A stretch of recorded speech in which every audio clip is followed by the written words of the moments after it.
القدس زمزمه لا خطا عشق علی مشتعل در نفس اهل دل ذکر علی متصل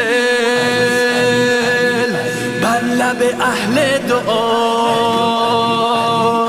کیست وصی نبی آنچه به خم قدیر